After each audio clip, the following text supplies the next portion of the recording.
an exciting 1 hour and a half webinar to share with you. So we hope you can join us for the entirety of it. Just so that you know, a couple of things that we wanted to go over just here at the beginning. The video and slides will be shared.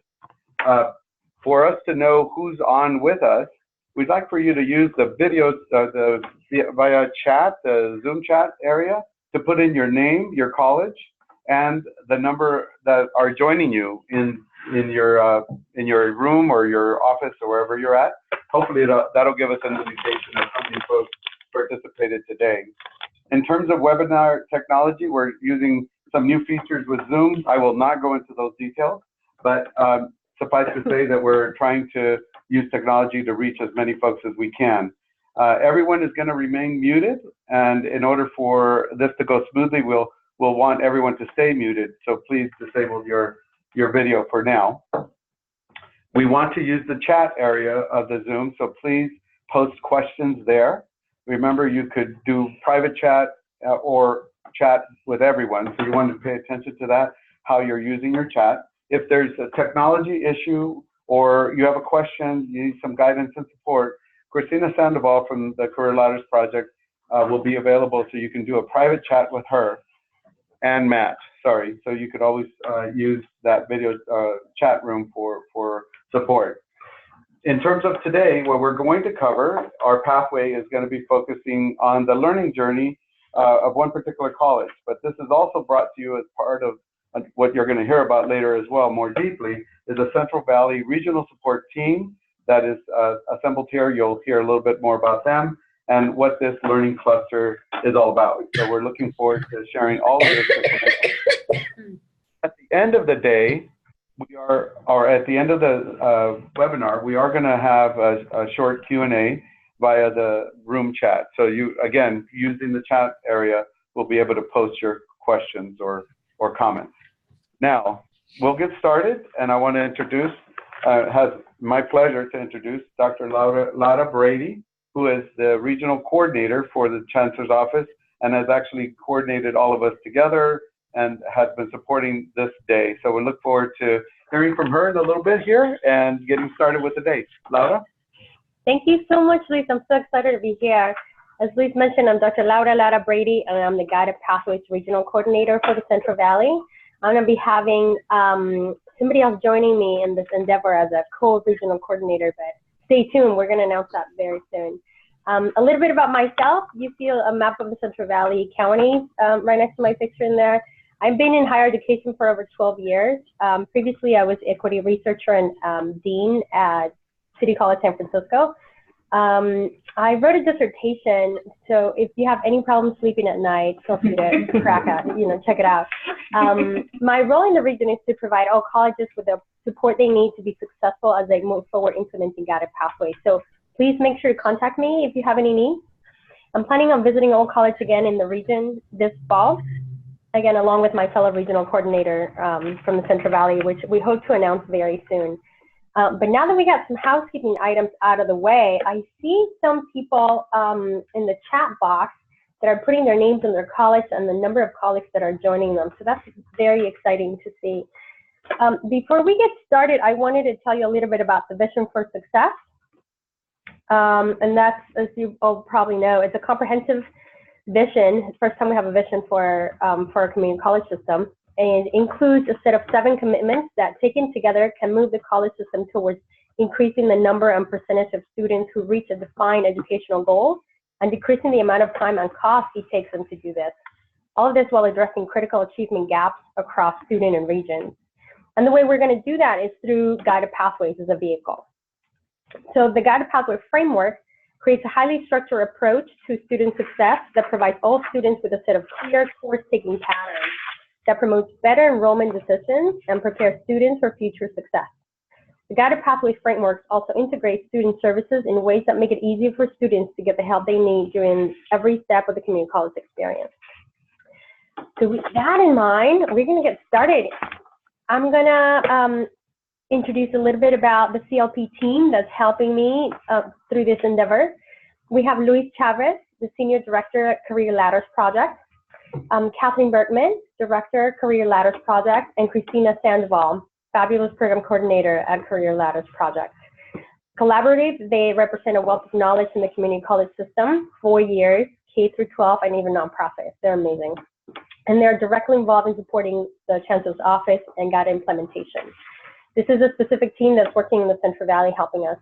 I'm working with them to support the rolling out of your inaugural learning cluster. And so to tell you a little bit about how the learning cluster began, I started with reviewing the material that each of the colleges in the region submitted to the Chancellor's Office, right? So this included the self-assessment and the work plan. But I wanted to understand how these plans looked on the ground. So then I scheduled a visit to each of the campuses. I met with the college presidents and their guided pathways team. Sometimes the teams included 2 or 3 people. Sometimes they included 18 more. More the merrier, right? So my conversations at each of the colleges focused on how colleges were implementing guided pathways, but I was more interested in understanding what barriers and challenges were surfacing as this work was moving forward. I had really open and candid conversations with the colleges. This was really helpful. And from these conversations and reviewing the material, I developed a collaborative plan of support that reviewed from both of these things. And this was with the goal of providing personalized support only to the Central Valley. So as you can see, we started right now providing workshops. These are large, 1 to 2 per semester. They're usually done by our friends from IEPI. However, they don't provide the ability to drill down on a specific topic too much. Then we have the targeted in-person support. I hope you can see the bubbles coming out. They're all there. The targeted in-person support that we have provided in the Valley mainly focuses around flex day support, meta-major sorting activities, providing training around guided pathways 101, and also taking a little bit to drill down with guided pathways inquiry. However, they're not sustainable at all times across the region or the state. It's very time and labor intensive. We also had discussed tools that they're housed currently at the Vision Resource Center. We'll do a little sneak peek before the end, and I'll show you what they are, what they look like. We recently had a soft launch, but we're getting ready to announce it across the state. But right now, anyone is welcome to join. It replaces the PLN network. So the learning clusters came as a way to bridge the gap between workshops which were very wide and open and weren't allowed to drill down, and then also the targeted in-person support. So that was a happy medium way. It's a way for us to keep the conversations going on guided pathways on a monthly basis. These are going to be delivered via webinar and recorded so that everyone from any location can attend and rewatch at any time. So small rural colleges that don't have the capacity to send personnel or afford travel time, I got you.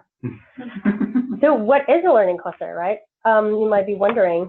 This is a space to co-design with Central Valley College teams to share their experiences in learning. They're doing amazing work here, and we think their neighbors should hear about this. We're hoping to use the learning clusters as a vehicle to create space for questions and exchange effective practices across the region.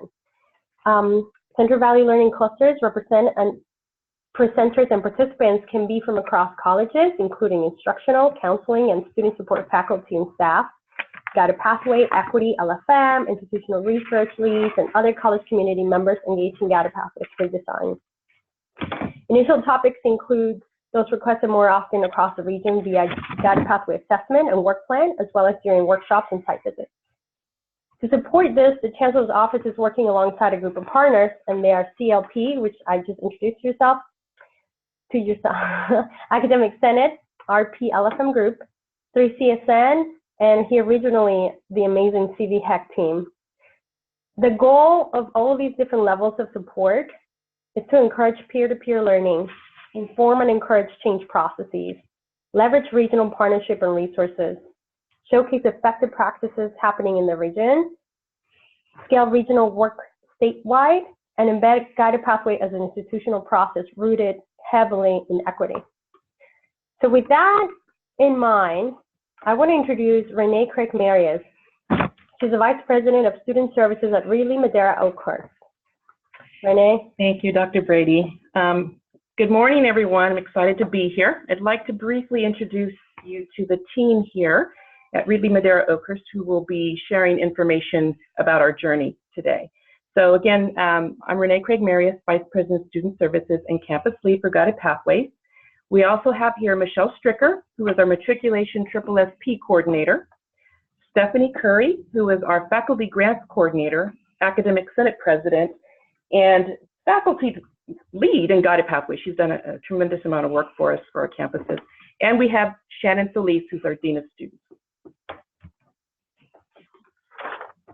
Thank you so much, Renee, for introducing your more superstars.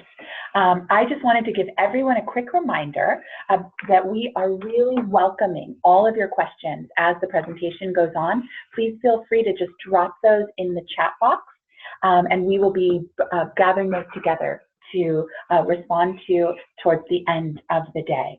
You can do that publicly, just for everyone to see, or send them directly to Christina.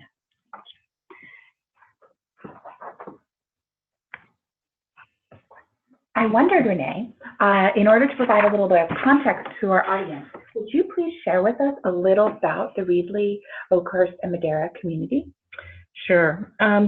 Reedley Madera Oakhurst, we are part of a multi-college district, State Center Community College District, and the district covers about 5,500 square miles, which is roughly the equivalent of the state of Connecticut. So it's a fairly large area. Within our district, we have Reedley College, which is the largest campus, very urban in base. We have Clovis, which is a little bit more suburban, and we have Reedley Madera Oakhurst, which our campuses are rural based. Reedley is the furthest south, and Oakhurst Community College Center is the furthest north. So we have approximately 70 miles distance between the two campuses. We serve approximately 15,000 students across our campuses. Our average age of our students are between 23 and 25. We're largely Hispanic population, low-income first-generation students, and about 70% of our students receive financial aid. We're actually known for our Ag and Natural Resources program. In fact, the California Ag Teachers Association just named Reedley as the best post-secondary ag education program in the state. So we're really excited about that. We are also, we have a nationally ranked women's equestrian team. We make our own wine, olive oil, coffee, and now beer. Real excited about this. Renee, thank you so much for setting the stage for us. We wondered if you could share a little bit about how your college community got ready for the Guided Pathways journey that you've undertaken. So we basically felt that we wanted to begin the journey onboarding our campus community using existing venues that historically Reedley has been really engaged with, and that is our opening day. Opening day is where all faculty and staff come together. It's the first duty day for our faculty. And Reedley has historically engaged faculty during this process. In fact, during an opening day activity, Reedley came up with a wildly important goal. We motivate and inspire students to succeed. So we knew that that was an existing venue and the best time to begin our journey on a large scale. And we also knew it was going to be a day, a place where our campus can come back to celebrate great work and generate excitement for the year to come. So to set the stage, there were some key strategies we used during opening day of spring 2017. We really felt that we wanted to celebrate those accomplishments. One of the things that was really important to share was that Reedley have very high graduation and transfer rates within our region. So we wanted to start with that piece and to just celebrate the work that everyone has accomplished. Then as we began the process of introducing Guided Pathways framework and the why, it was really important for us to introduce simple but impactful data. And if you notice on the screen, you will see little green people, and that represented the number of our first-time students who we lose over the course of 2 years. That was 61% of first-term students that were not here today, and we lost them. So we realized we do great work, but it wasn't a reflection of our work. There was something going on with the system and the process where we're losing these students. And these students didn't leave to transfer or get necessarily get certificates. We literally lost them. So the question was, how do we set the path for our work to focus on students and our structures and processes? So we wanted to engage faculty and staff in understanding the students' experience. We began talking to them about the maze. Perhaps it's a maze, a journey that our students go on where they can't find their way in or out. And our institutional researcher did an awesome job with describing to our faculty what many of us might experience, and that is going into Home Depot. And you're going into Home Depot looking for maybe one nail.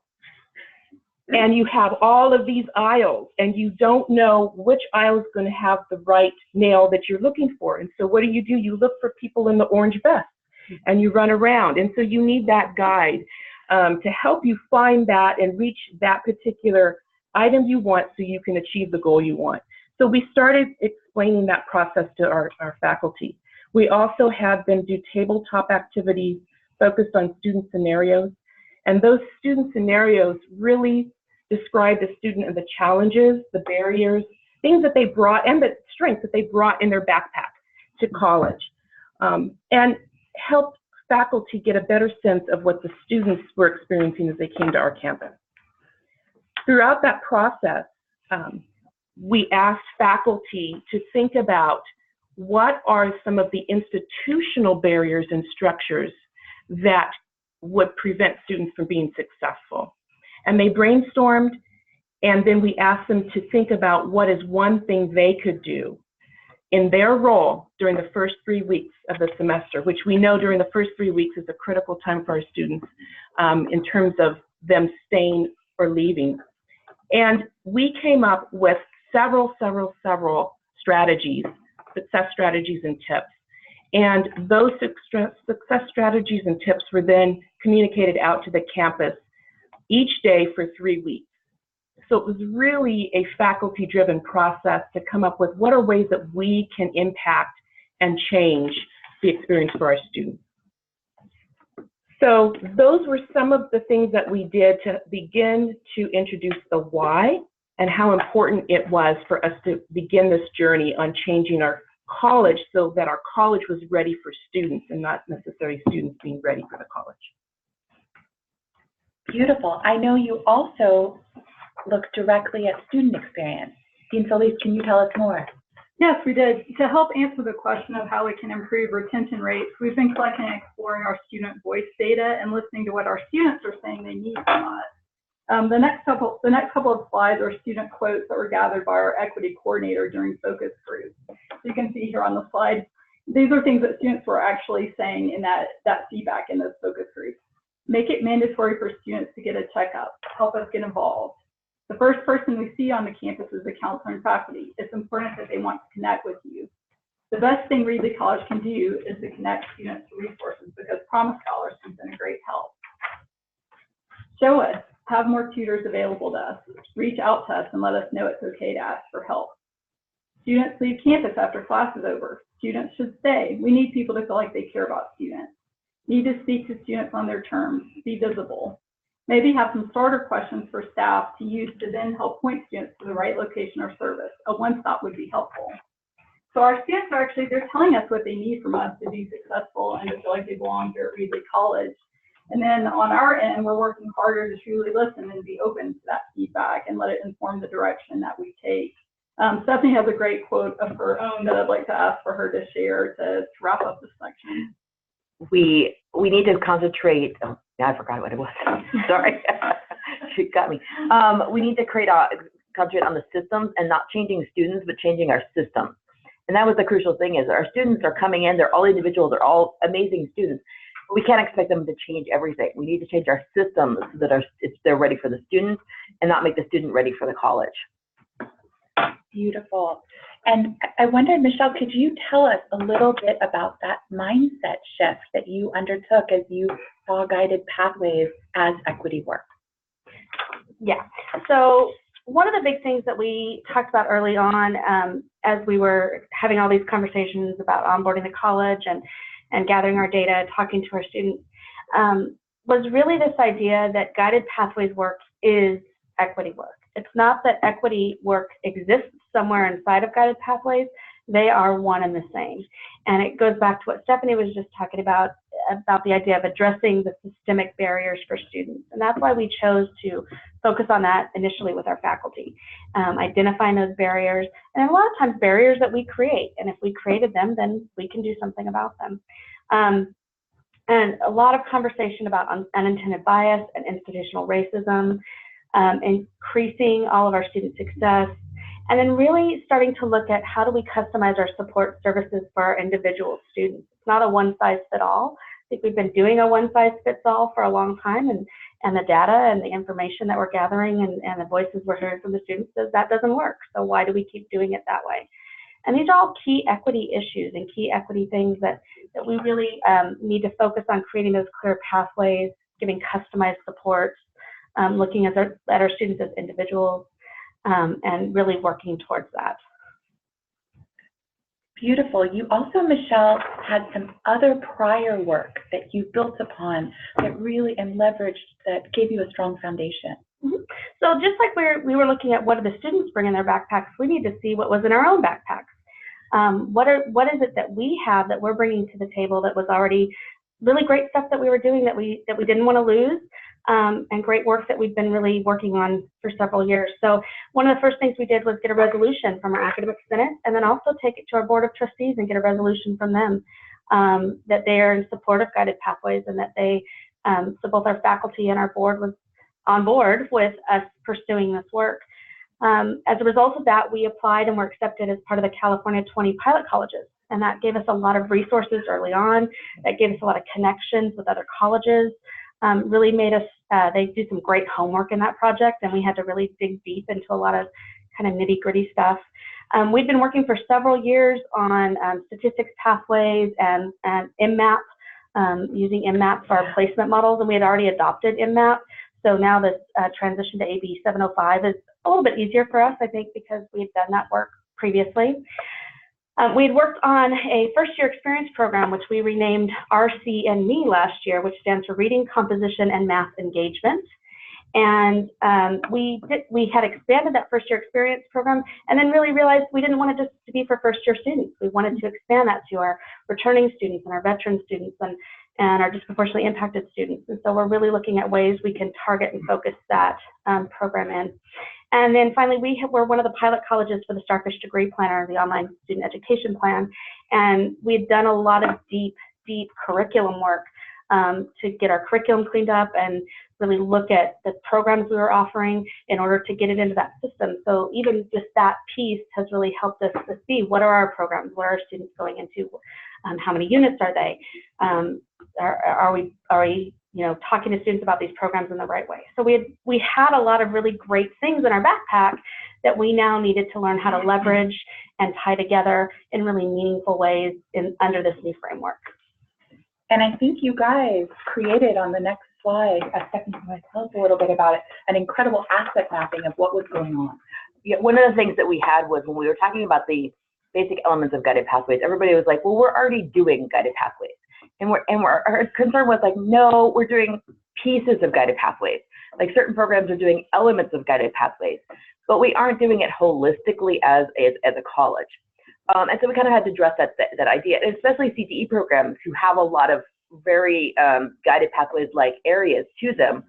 We're well far ahead of some of those guided pathways areas, but it wasn't a true what we thought of as a guided pathway. So we created visuals. We love visuals, so you'll see a lot of them. I love to color code, so you'll see a lot of color coding. And we kind of created visuals about where are we right now. And what we really realized is we're in silos, and we do great work within our silos. We have an instructional silo that does an amazing job with looking at curriculum and putting things together. We have great student services that are available for students. We have a great system of analysis and evaluation, but none of it's done holistically. And it's the student's responsibility to navigate it. Students have to pick, go into the major and then try to figure out how they're going to navigate that major. They have to go to student services and ask for help because we don't push student services in. They have to go to it. It's their job. And when we evaluate things, we evaluate pieces of things. We don't evaluate everything as a whole. And so we wanted to kind of have this visual to say, this is what our current structure is. It's very siloed, and it's the student's responsibility. And we wanted to flip that. So you'll see in a couple of slides what our vision is, and that's how we set up our Guided Pathways discussions. Thank you each for this critical foundation that you've shared. I wondered if you could share a little bit more after you had that readiness. How did you get set to engage your whole college community in all of this learning that you've had? Right. So setting the stage, we really decided as a college that in order for Guided Pathways to work, it's a foundational paradigm shifting change. And that was one of the big discussions that we had, is we can't tweak things, we can't do things the same way we've done before. We really needed to have a foundation of people understanding what Guided Pathways was and why we need to make these changes before we could really make the systemic changes that we needed to make. So we decided as a group that the first year of our process for Guided Pathways was going to be on onboarding the college. Guided Pathways talks about onboarding students, but we realized we couldn't onboard the students until we onboarded the college to this whole process. And so we spent an entire year talking about Guided Pathways and the elements within it, and giving people opportunity to talk, to think, and then come back and talk again. And so this is kind of an overview of some of the areas that we've done with regards to the first year. We'll be going into each one of them separately. But we did also document everything that we did. We know we're one of the CA20s. We know that we're working on a lot of these different things. And so we documented each piece of this. So you'll see hyperlinks all the way through the documents that will take you to further information on each one of our areas that we're discussing. Thank you so much. Michelle, could you tell us a bit about the teams that you built on your campus to do this inquiry that Stephanie's talking about? Absolutely. So one of the first conversations, really significant conversations we had, revolved around who needs to be at the table to do this work. And we'd had some experience with this previously when we had been creating our integrated plan. We had really had a lot of intentional conversation about creating cross-functional teams around our integrated plan. So we took that model and kind of expanded that out. We have 3 major kind of groups that are working on this. Our core team is the team that's required as part of the California 20. We have to have a core team of people, and those have been identified. And that's a smaller group, and that's really the steering group that kind of comes in and digs into a lot of stuff and then goes back out to our larger team, which is our T-squared or transformation team. And that is a cross-functional team that has faculty, staff, students, administrators, well, some of the administrators, you know, from all 3 of our campuses. And we are constantly reevaluating that team, looking at that team. At one point, we looked out at our constituency and realized we need more classified in our group. So we reached out and brought in more classified. We need more students, and we brought in more students. So that team is kind of constantly growing and changing as our needs do. But right now we have about 50 people on that team. It's a very large team. And I will say we purposely put people in from our system. So we have the SLO chair on there, there's the program review chair on there, we have the curriculum chair on there, we have our equity coordinator, we have our matriculation coordinator, we have all the elements of people that are working at other areas of the college on that team to make sure that it's widespread discussion. One of the big lessons, I think, one of the conversations that we've had over and over, kind of highlighted in one of the bullet points, is that when you have a cross-functional team, when everyone is included, everyone has a stake in the success. And so we wanted to create that urgency and that need, but also it's not just one person's job. It's not just student services job. It's not just instruction's job. It's everyone's job to help make sure that our students are successful. And the thing that I refer back to a lot is, you know, we need to shoot for the moon. We need to go for these big ideas and these big systemic changes, but we also have to start in our own backyard. So we have a lot of conversations about, yes, this is what we want to get to, but what can we do right now? What can we do today? What can I do in my position at the desk that I sit in, or the committee that I sit in, or the classroom that I sit in, that I can start affecting some of these changes? So having those cross-functional conversations really allows us to make sure everyone's involved, that everyone has a stake, and that it's getting pushed out, this information is getting pushed out in every avenue that we can possibly find. You also engaged in some incredible experiential activities with your entire community. Would you share those with us? So this is one of our favorite activities. And Renee spoke earlier about leveraging our opening day, because that is a day when we have all of our faculty and staff. And so we had these conversations about the silos and kind of how do we start breaking down the idea of silos, and it's not just instruction's job to do this and counseling's job to do that, but it's really our job to help the student. And so how do we make that real for all of our faculty and staff? And what we decided to do was an onboarding activity that we refer to as the SEP activity. And this was a very dynamic and enlightening activity. So really briefly, what we did is we had over 300 people in the room and at tables of 10, and we gave each table a packet of information. And we stood up and we said, you are now all students. Welcome to college. You have to pick a major and choose some classes. So the first thing you have to do is have an SEP. And we gave them this packet that had a major sheet, had general ed major sheets in it, had, that was about it, because that's really all we physically give our students. And so we said, make an SEP. And we were very, very kind to them, and we made them all transfer level. We made them all ADTs, so as simple as we possibly could. And we brought counselors into the room and kind of set them up on the side so they could go and visit with counselors. So we didn't even make them roam all over our campus trying to figure out where to go. We brought them all into the same room and we said, okay, make your SEP. And then we just stopped talking. And they all watched, and they all freaked out. And they said, well, I don't have a catalog. I don't have a catalog. We don't give our students a catalog. Go online and find the catalog online. I don't have my computer. Well, then use your phone. Then use your phone. Not all of our, do all of our students have computers? No, they do not. And so one of our favorite was some of the instructors like, we would never do this to students. We would never just set them loose and have them make their own plan. And we're like, yeah, we do this all the time. And so as part of this activity, it's about a 45-minute activity, and we also decided to introduce chaos into the equation.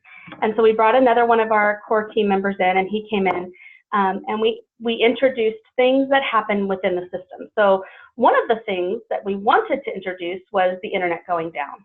We did not have to introduce that as part of chaos because our internet actually went down during the activity. So they got to experience that. When all 300 people tried to get on and find a catalog or a schedule of courses, the whole internet just shut down. We also closed down counseling and said, hey, all of our counselors are booked for the next 4 weeks. You can't see a counselor now. And did not let them go to counseling. And actually, if you look at the picture on the slide, that is our president, our board member, and our vice president and a couple of our other administrators, and they raced up to the counselors as soon as counseling reopened.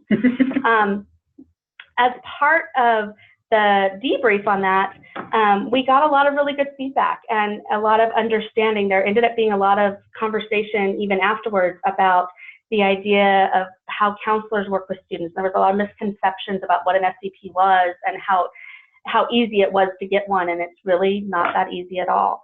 It made us look at how we're arranging our SEPs and those kinds of things. But we really wanted to look at how we onboarded students. And so our faculty was able to do that. Thank you so much. So you not only did this experiential learning, but you have continued as a community to pull on students' voices and experience. Dean Solis, do you want to tell us a little bit about the resources you used? Yes, we have. I mentioned earlier that we've been taking a closer look at our student voice data. The information that we've organized and discussed so far has come from our 2016 survey of entering student engagement. Our equity focus groups that were held on all 3 of our campuses, Reedley, Madera, and Oakhurst during the 2017-2018 academic year. The RP group report from 2017. So we're trying to focus on recent feedback from our students who are here with us now. Over the summer, a student services leadership retreat was held, and we spent some time with this information from our students. There was positive feedback to celebrate, and then there was some constructive feedback that we really needed to sit with and talk about and process together. It's really important as managers and leaders to allow this time to process and talk through our thoughts and feelings around what the students are actually saying about their experiences, and also to discuss what we still need to know and where our gaps are in awareness regarding our students' experience. And I'll talk more about that later in the presentation. Thank you so much. You also did 2 other really cool things, a temperature gauge and days of dialogue. Would you guys share about those? So our temperature gauge really came out as we were going out, we were asking for feedback, we were receiving feedback, we were really talking and having a lot of conversations, but we wanted a way to kind of gather that information in a quantifiable way. So we came up with a faculty and staff voices temperature gauge, and we used the demystifying articles and created kind of a ranking system, and you can link to that in the slide and actually get a copy of that. The idea around that was we were trying to figure out which myths we needed to bust the earliest. And from that, we got some great information about identifying those main concerns. We were able to kind of start looking at it from a faculty standpoint versus a student standpoint, and even kind of we went out specifically to counselors. We went out specifically to different groups to see if they had different feedback. The interesting thing was they really kind of all had the same feedback. Even though they thought they were looking at it very differently, they really kind of weren't. They were all concerned about some major things. And that really led us to having a conversation about how do we start to bust these myths. And that led into our days of dialogue. So the days of dialogue were just really opportunities that we created at Madera, Reedley, and Oakhurst for faculty, staff, anyone to come in and just talk about their experience, to pause a little bit, because we did a lot of information sharing and onboarding, and people needed time to process. So we created those spaces and venues to do that. And what we found is that folks were saying, we don't talk enough. This is wonderful. This is where we can actually share our concerns or ideas. And so out of those days of dialogue came a better understanding of what our vision wanted to be, how we wanted to break down those silos. And in the next slide, Stephanie will describe what our new graphic, our new vision became through this process. So this is the secondary part to the graphic we showed before. And this is kind of our vision, what guided pathways could actually be at our college. And so as you see, the student is at the center should be at the center of all of our processes. And they're kind of surrounded by the curricular pathways. So they come into a meta major or a curricular pathway, and that kind of surrounds their experience. And then all the student services that we have are interconnected and pushed in and contextualized for that specific major and that specific student. And then we assess things holistically as an assessment of the entire process and how the student is supported throughout this process. And so this is kind of the focus on the impact to the students and the effect on the students. And so that's why we kind of wanted to use this as a visualization, like this is where we want to go. Can we get there? How do we get there? What are the pieces we need in order to be able to get there? And this was one of the things that we brought to our days of dialogue. We said, you can talk about anything you like, but here's something, if you don't know what you want to talk about, let's talk about this, and how do you believe this is our vision, and how can we make this possible? Beautiful.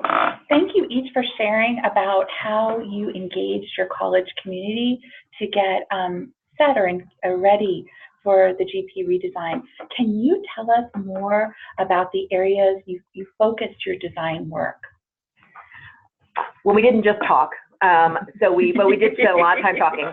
But we also wanted to make sure that we got something concrete to kind of hang our hats on in the first year. And what we decided what we wanted to do was we wanted to work on meta majors, because we felt that meta majors were kind of the overview building blocks that we could use then to assess all of our other areas, like for contextualization of the student services, of the curricular pathways, all those different things seem to need that meta major access first. So our graphic here right now is kind of our building blocks to our meta majors. And as you can see, we built in all those things that we talked about earlier. We talked about the SEP activity and the days of dialogue. Those were kind of building blocks to where we were going for meta majors, because we didn't want to just do that without context and without understanding why we were doing the process. So the next slide talks about our meta major activity. And our meta major activity was a big groupings that we had across the spring semester, where we invited every faculty and staff member to come in and talk about the meta majors and do the sorting activity with the cards. So I know Mount Sac did the cards, we did the cards. So we had 122 different options, degrees and certificates that we have at our college. We asked everybody to sort them. into groupings for meta majors. But we didn't just ask them to do that. We actually sat down and have a conversation with them for a couple hours beforehand about what Guided Pathways was, kind of grounding everybody in that work, providing some data, which again created the urgency, and then actually talking about design principles for what a meta major should be. Like what should it encompass? What are the big things that a meta major should be? And then we asked people to do the groupings. Sometimes they got really creative. Sometimes there were 4 groupings. Sometimes there were 6 groupings. Sometimes there were 12 groupings. My favorite ones were I want to be a boss, or it's all about the numbers, express yourself. Were all kinds of different topics that people put in for meta major sorting. But there was also the traditional, like, school love. But there were, we had 279 faculty, staff, and administrators participate. We had 8 different sessions, and they were booked to the guild. And each team that was doing a meta major sorting grouping was cross-functional. So we made sure there weren't all counselors in one, or all English faculty, although they tried to be all in one, in different areas. So we wanted to make sure that the discussions we were having were cross-functional on that. We had about 70% of our faculty participate. And I will give shout outs to Math Department and Ag and Natural Resources, who had 100% people show up. Yay for them. And then we actually took the activity and we did it with students. So each time we do an activity, we kind of mirror it with faculty and staff, and then we also do it with students. Because we want to make sure that the people who we're designing it for, design with the end in mind, have the input and the discussion to be in there. And when I talked to the students when we were doing this, I'm like, what do you want in the meta majors? What kind of design principles do you want to see in there? And they said, we wanted something clear, logical, easy to navigate, and I want it simple. And I want it obvious. And we're all like, okay, that makes total sense to us. And so in all of these meta major sortings that we had lots of different cards going around. We had 52 different groupings, which is a lot to go through. And they were between 4 and 12 meta majors. So the next thing we did was go out for summer and have a break, let it all sit. But when we came back for our opening day for this year, we started the narrowing activity. And what we did was we took the 52 different options. We had our transformation team look at them, and we actually chose 10 that were kind of a little different each one, but kind of were very clear. They had the design principles that the students were looking for. And half of those were from faculty and staff groupings, and half of those were from student groupings. And we put them together in a group of 10 and had faculty and staff look through them and pick their top ones and why. And so we did a poll everywhere to show, and everybody got to pick their favorite ones. And about 3 of them rose to the top, which was great. So now we're doing the same thing with students. We're taking them out to the students and saying, which ones do you like? And we're hoping that a couple of those rise to the top as well. So I took them to the dorms. We actually have dorms. We're having different classes and different clubs do the evaluation so that we get a cross-section of students' voices in this process. And then what we're hoping is we'll get it narrowed down to hopefully 3 to 5, and then we'll put that out to a poll for everybody on campus. So we'll put it out to everybody and say, what do we want to do as our meta majors? And then we call them meta majors 1.0 because we know they will change. We know this is a starting point. This is a framework that we can use to do our work for Guided Pathways. But we know that it's going to be a 1.0. So that's our process for meta majors. Again, it was incremental steps, building blocks for knowledge, understanding, inquiry, taking time to think about it, doing multiple voices, and then being able to evaluate things going through. It may not be a model that works for everybody. Some people have done it all in one day. Some people have done things, but it seemed to work with our culture and our process for onboarding. Tiffany, thank you so much for sharing about all that good work to celebrate. You have continually engaged students and student voice, and you have some neat projects going on right now as part of your design process as well. Yes, we do. So Reedley's Leading from the Middle team decided to focus on collecting and disseminating student voice data to inform the Guided Pathways process is our goal.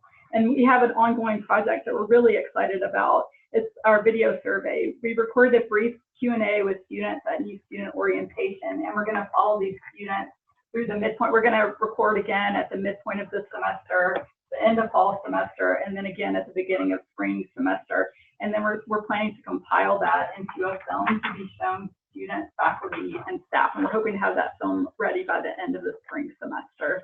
And our thought that is a visual survey like this has the potential to be very powerful and impactful to actually see and hear our students talking about their experience here at Reedley College.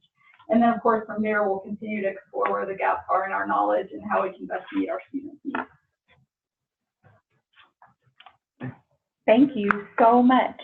I wondered, as you've thought back and prepared for this, thinking about how you got ready, set, and engaged in this design journey, do you have any key lessons learned that you would like to share with the Central Valley community?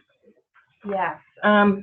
One of the big things is our light bulb moments. Equity is key. It has to be infused in everything we do, and we have to call it out. There were times we called out that our structures and systems are not built for the students that we serve, our students of color, our low income, our first-gen students. But we have to call that out and say what it is. Support is key. Leaning on the state chancellor's office and our regional coordinators. Thank you, Lara-Brady. You have to get support through this process. You cannot do it alone. And Dr. Brady will talk more about those opportunities later on, but it is absolutely key because this is really hard work. And something we heard at the last Institute for, it was a profound quote, hard work is hard. It just is, and you have to embrace it and realize that. We want to do t-shirts. Yeah. Establish your why early and reference it often. Keep the end in mind. The student is the focal point. This is really important when those conversations begin to steer and go off on other areas when we're talking about what people are doing or what the college, what do we need to do for students? Bring it back to the student. How is this going to be helpful for the student, the decisions that we're making, and keeping the data in front of you. And I think that powerful slide with the 1,421 students we lost. Yeah. I think all of us can remember, like, what about those 1,421 students? Yeah. And so that keeps coming up as a impetus about why we need to move forward. Absolutely. And it takes time. This work takes time. We didn't realize, we knew it took time, but it wasn't until I think we had hit Institute 3 that we went, oh my gosh, this takes a lot of time. So that was something that we wanted to just keep in the forefront of our mind, but also take opportunities to celebrate the milestones to maintain momentum. Document, document, document your process as you go along. New people come in, people leave, and we want to be able to have an artifact, an archive of what our work has been, and to also answer those questions when they come up about why did you do this way? So that was really important.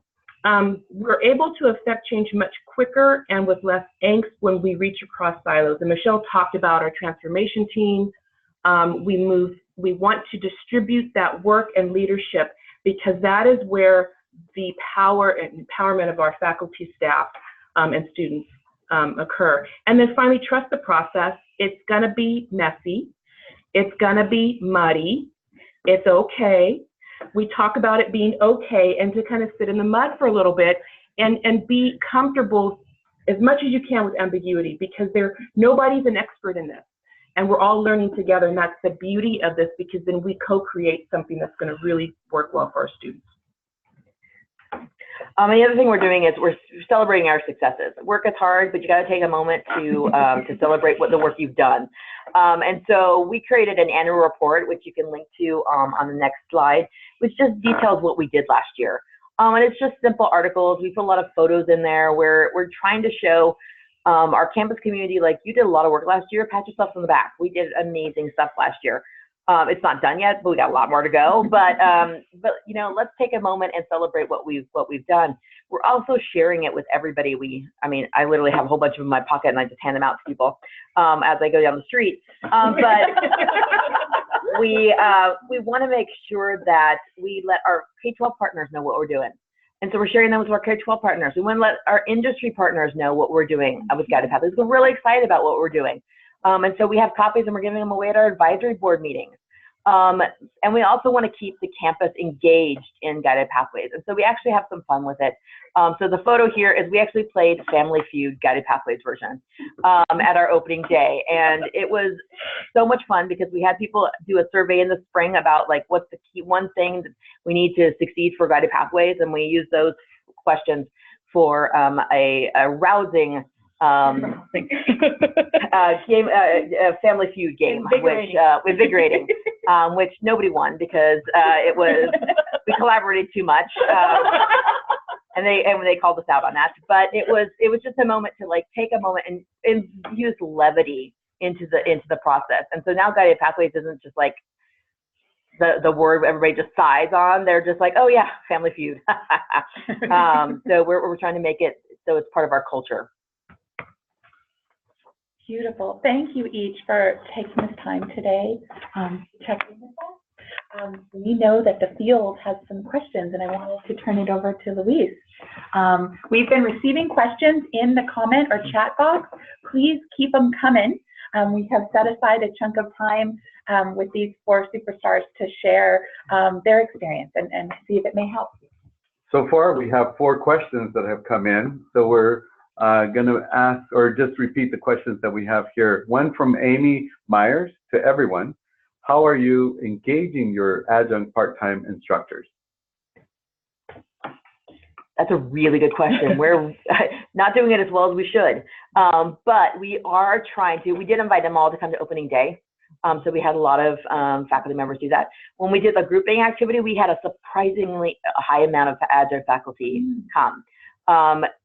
In order to get a little impetus to come, not an order, but an impetus, we had our college president send out Outlook invites to every faculty member, including adjunct faculty, on their calendar. So there was something on their calendar that said, you have an invitation from the president to come to this. And so it was hard to avoid. And so we invited everybody, including the adjunct faculty, to come and do that.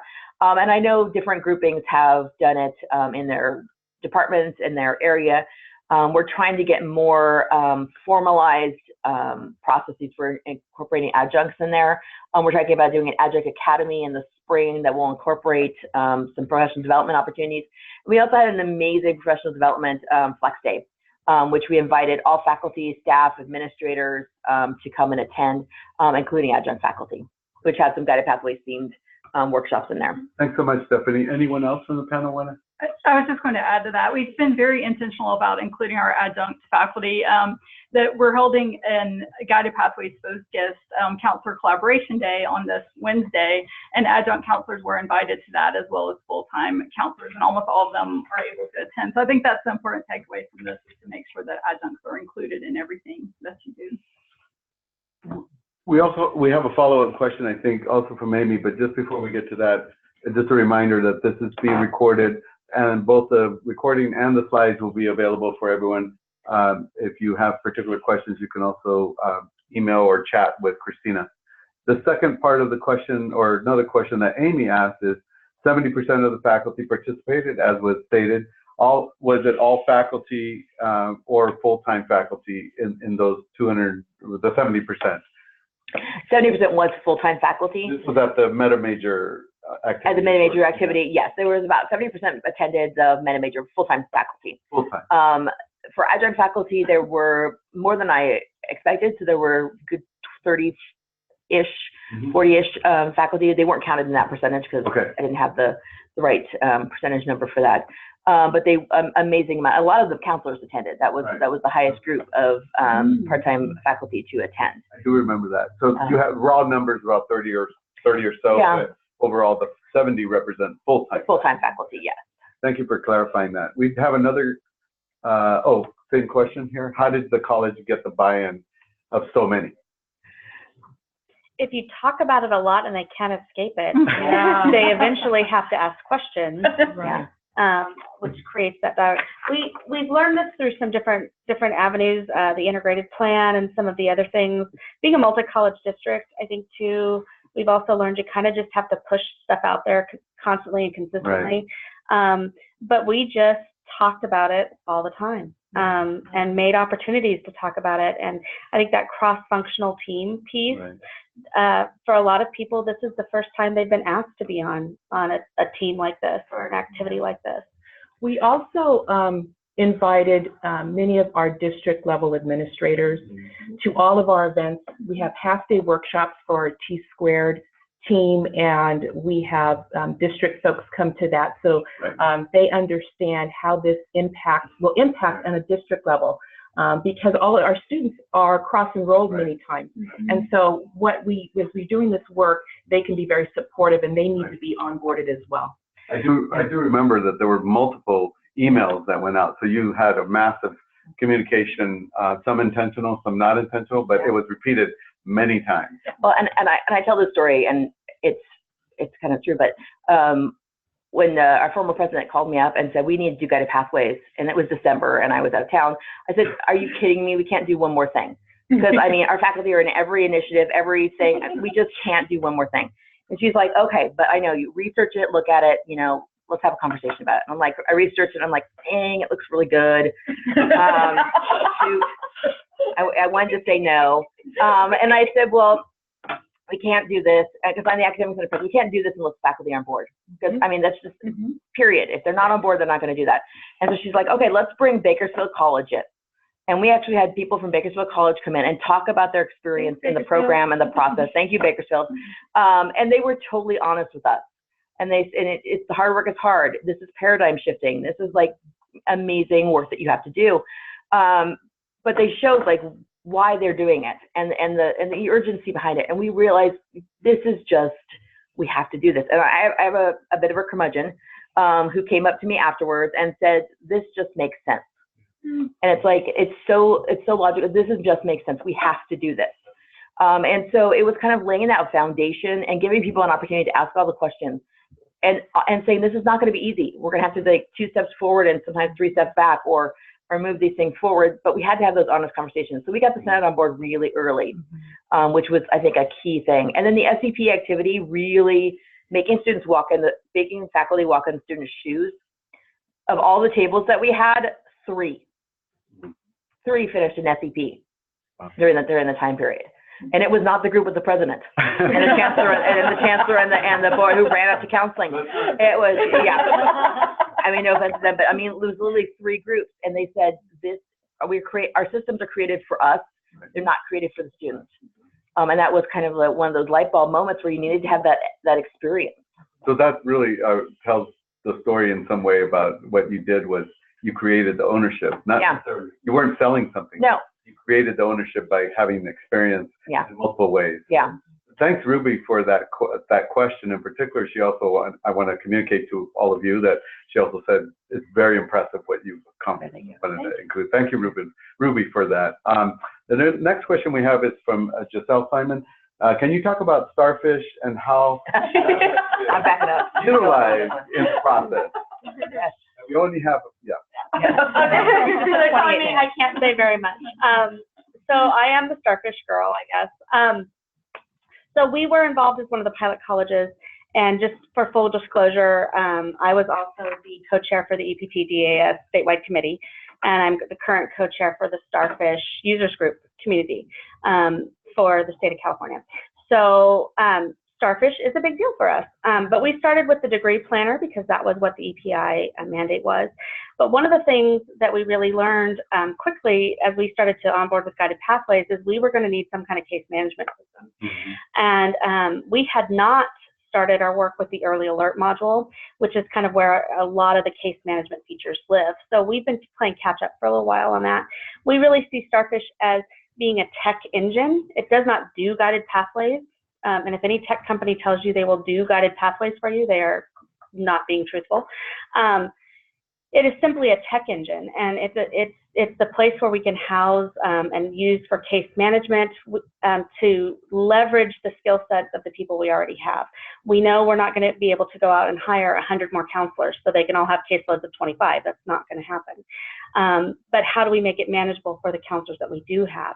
So there has to be tech pieces in place places where they can monitor students in groups, places where they can look at students and their outcomes and experiences, where we can do just-in-time interventions and insert ourselves into their journey in a very intentional way. And in order to do that, we have to be able to email them as groups. We have to be able to look at them, look at the data and kind of group the data into different areas. We have to be able to assign groups of students to counselors and say, hey, this is a group that's having a problem. Let's figure out how to work with that. Or this group is doing amazing. How do we tell them they're doing awesome stuff and praise them? And so we're using Starfish as that tech engine to house that information, access that information, and then push information back out to both our students and each other. So one of the really cool things that we found already with Starfish doing the degree plans is that now a degree plan doesn't just live in a program. An EOPS student doesn't leave their degree plan in the EOPS office and then they go see a general counselor and they make a whole new degree plan.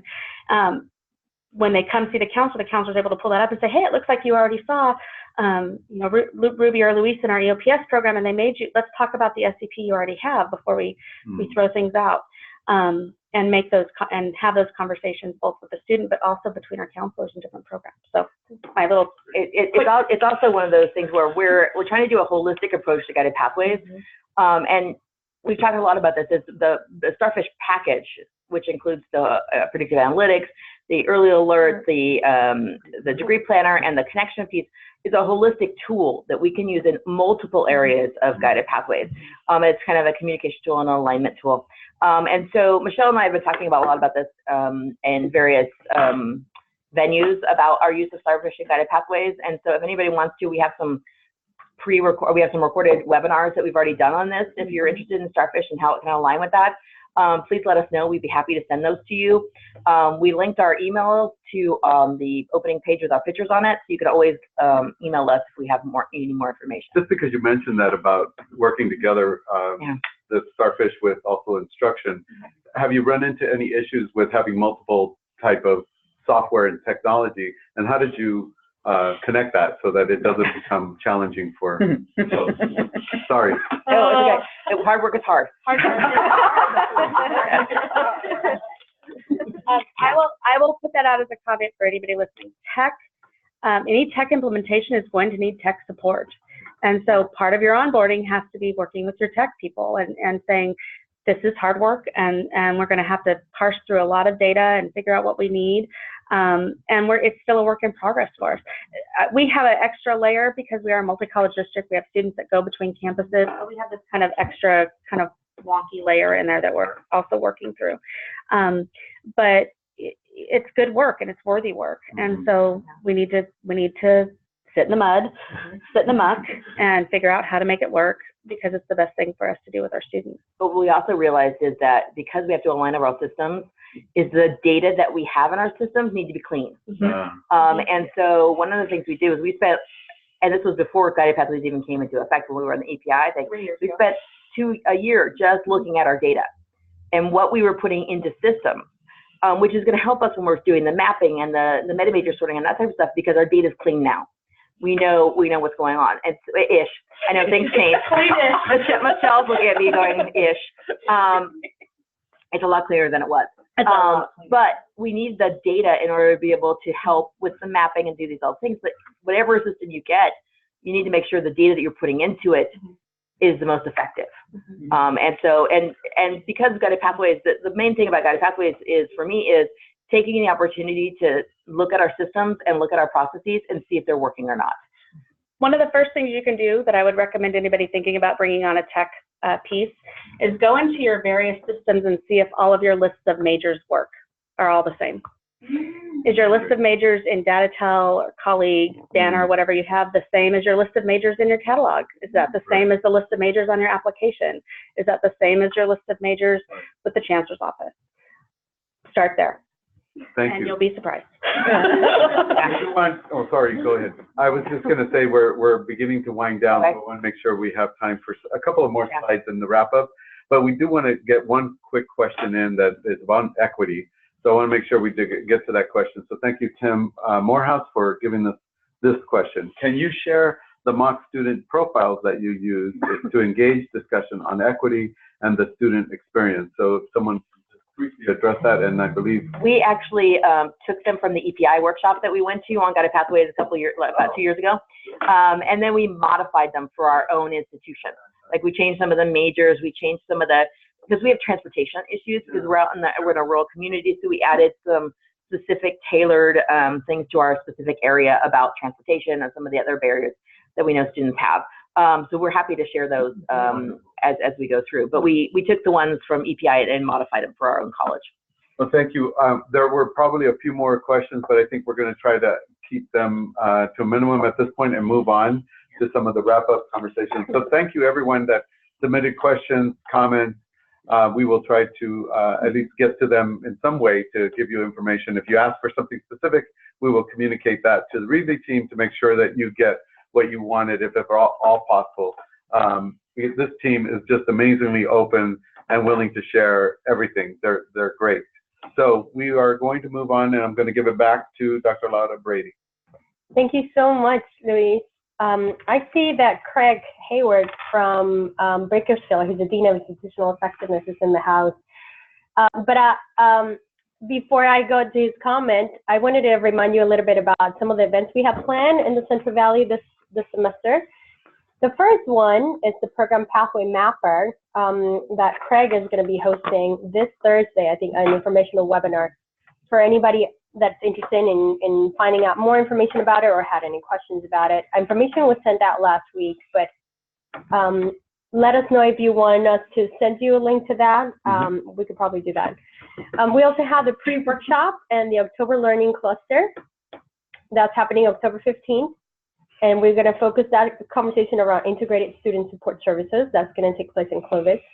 We're also going to have the Guided Pathway Regional Workshop, the IPI one, happening the next day. That's also going to be happening in Fresno. And then our buddies from CV Heck, Ben and Virginia and Angel, they're doing an educational policy and legislative summit at the end of October in Fresno. It's going to be on a Friday. And lastly, we have the November Learning Cluster, TBD. Please stay tuned. We have a list of topics based on my conversation with the colleges, as well as my review of the materials, but we want this to be an organic conversation, a two-way approach. So if things are bubbling up on your end that you want us to talk about, send them my way. I'll be happy to put something together with our team and see how we could support that. Let's see. I wanted to also take a minute and share with you the Vision Resource Center that's up and running. We have a soft launch because we want people to go in and break it so that we can patch it in the back end. But we're hoping we could roll it out statewide in the next few weeks. So stay tuned. But as I mentioned, this is replacing the PLN network. So if you could see at the bottom of that picture where the students are sitting on the steps, there's a legacy site. You could click in and go to the PLN site. All the information is still archived. However, we're in the process of merging information from PLN into the Vision Resource Center, and we're just focusing based on data. You know, whatever got more clicks, that's what we're starting with. Things that haven't been open in a long time, then we're going to take our time with that. But we're hoping that this could be a community to collaborate across the state on implementation of guided pathways. We're going to have state and region-wide conversations. We're going to be able to share promising practices, find resources for you to ask questions, and get involved with transforming our students' college experiences. One of the neat things about it is that colleges are going to be able to upload and download information.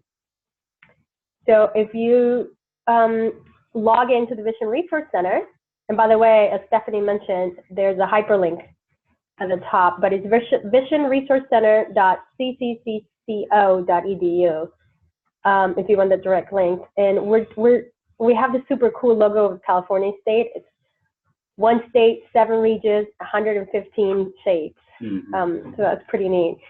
In the middle right of the page where it says join the conversation, that's where it takes you right into everything that's happening, both statewide and region-wide. Events taking place, places for you to ask questions to the Chancellor's office, whether it's programmatic, when's the next one's due, when are you going to send information about the following thing, places for you to download information regarding the 14 key indicators. Please check it out. Again, we did a soft launch because we want people to check it out and break it. so that we're ready for the massive rollout. But I'm going to turn it to Luis before we close. The last minute pieces. Thank you. Well, again, we're at the end now, and we want to turn to you for you to share your thoughts. So we created a Survey Monkey where you can go in now if you wish, and we hope you will, to give us your feedback. So we created this as a way for us to learn, to improve, and to make these types of sessions more successful for you in the end and for your students. We want to please thank our wonderful MORE team, the stars of Central Valley. We're really happy that they shared their story, their journey, all the ups and downs, and including the mud, and all the processes that they were able to muster into this very short time. We know that it was compact sharing, but we hope that you enjoyed it, and we look forward to doing these again in the future and continuing the work here in Central Valley. And there will be an email sent out to everyone that registered with links and information. And again, if you have something in particular that you would like, please contact Christina Sandoval either through the chat or email. I believe you also have her email on the CLP introduction slide. So again, thank you to the Chancellor's Office, Dr. Lara-Brady, to my CLP teammates, to CV Heck, and especially to the team here from Reedley College. So thank you all. We really appreciate your time. And I think we're ending a little bit early. We are. We'd love if everyone would take a moment to fill out the survey, tell us what worked, what was helpful, and help, as Dr. Lara-Brady said, guide this learning cluster moving forward. Yeah. Thank you so much, everybody. Guided Pathways is all about rebuilding all of our structures in our colleges. This is all with the end to support the amazing work happening between, what we're doing. So if your college is not on fire, it's not doing Guided Pathways. So don't feel. I can do that. I don't know. Was that too dramatic? I'm not uncomfortable with that. No, it's not comfortable. It's not hard. Thank you so much, everybody, for joining. We hope you'll tune in for next month's discussion on October 15th. See you in Fresno the next See you day. in Fresno. Yeah. Thank you. Thank you, everyone. Thank Have a great you. day. Bye-bye.